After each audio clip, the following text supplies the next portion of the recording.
Pak Yudi, kalau begitu seperti tadi sudah jelaskan, pertanyaan saya tetap sama Pak. Ini kasus, ini kita tidak menuduh siapapun ya, tapi Kementerian Keuangan sendiri yang mengatakan bahwa untuk total nilai harta dari Rafael ini patut dipertanyakan. Dan KPK juga sudah mengatakan tidak sesuai profilnya, begitu. Nah, tadi disampaikan bahwa PPATK itu sudah memberikan laporan. Saat itu kan Anda berada di KPK. Nah, maksud saya di sini pertanyaannya, kenapa, apakah saat itu memang berhenti di situ setelah dilaporkan oleh PPATK, atau kemudian ada kendala penyidikan sehingga tidak selesai sampai sekarang? Atau mungkin Anda bisa konfirmasi? Ya, jadi gini Mbak, LH dari PPATK itu ada yang LH memang dari transaksi mencurigakan yang belum ada sprindiknya, ya.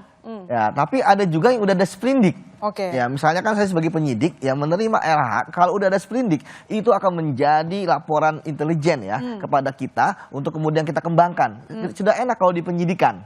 Ya, tapi kalau LH tadi sudah sampaikan oleh Pak Yunus yang masih baru gitu ya, ada laporan misalnya dari perbankan, kemudian dianalisis oleh teman-teman, ya kan masuknya ke KPK, itu kan direview ya oleh bagian dari KPK yang bukan penyidik gitu kan. Ya nantinya mereka akan, dan kalau mereka akan mereview ya mulai open source intelijen gitu kan, mulai dari mungkin ke lapangan dan sebagainya. Dan kalau saya lihat kan dari juru bicara akan menyampaikan bahwa itu hasilnya itu kan diserahkan kepada Inspektorat Jenderal. Karena apa? Karena memang Mbak, harus kita cari ya, kalau dalam tindak pidana korupsi kan kasusnya gitu kan. Karena sampai saat ini akibat belum disahkannya undang-undang perampasan aset, kita harus masih pakai penegakan hukum konvensional. Perampasan aset ya harus ada penyelidikan ada peristiwa pidananya, kemudian penyidikan ya ketika dua alat bukti dan sudah ada tersangka sampai nanti penuntutan dan juga selanjutnya. Jadi seperti itu. Nah, dari sini ya sebenarnya LH PPATK kemudian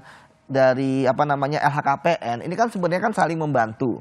Nah, sekarang permasalahannya adalah apakah kasusnya itu cash buildingnya itu yang mana? Makanya kenapa ada kasus yang transaksi yang mencurigakan, kemudian tapi kasusnya itu belum dapat. Ada juga saya mengalami ada laporan PPATK gitu ya, kemudian ada laporan juga kasusnya apa terkait misalnya penyuapan klop gitu kan. Jadi memang itu yang terjadi. Dan kita sendiri melihat bahwa LHKPN ini kan sebenarnya dan LHPTK itu kan sebenarnya pintu masuk.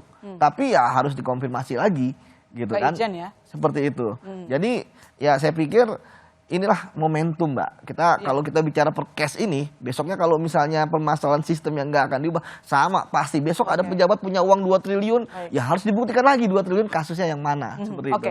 Sebelum saya lebih jauh ke sana dan juga tadi mengatakan soal RUU perampasan aset, Pak, berarti ini kita simpulkan sedikit, saat itu KPK dan PPATK sudah menyelesaikan tugasnya dan diserahkan ke Itjen Kemenkyu, tetapi belum ada follow up-nya sama sekali. Jadi berhenti di situ. Saya nggak paham follow up-nya seperti apa ya. Seperti itu. Tapi maksudnya udah berhenti kan? Waktu itu tidak ada perkembangan atau bagaimana? Ya, saya nggak paham.